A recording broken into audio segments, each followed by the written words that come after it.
ইসরায়েলের কট্টর ডানপন্থী জাতীয় নিরাপত্তা মন্ত্রী ইতামার বেন গভিরকে নিষিদ্ধ করেছে ফ্রান্স।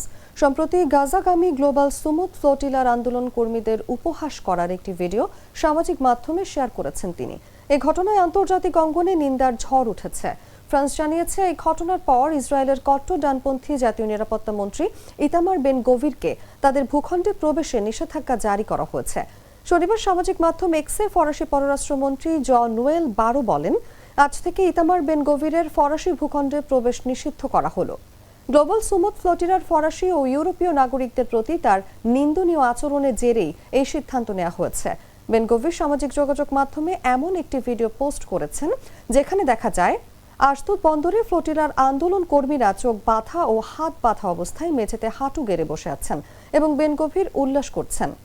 ইসরায়েলি নৌবাহিনী চলতি সপ্তাহে সাইপ্রাস উপকূলের আন্তর্জাতিক জলসীমায় ফ্লোটিলার জাহাজগুলোকে আটক করে এবং প্রায় 430 জন অংশগ্রহণকারীকে অবৈধভাবে অপহরণ করে। বৃহস্পতিবার শত শত কর্মীকে মুক্তি দেওয়া হয়েছে এবং এই বিষয়ে প্রতিবেদন জমা পড়েছে।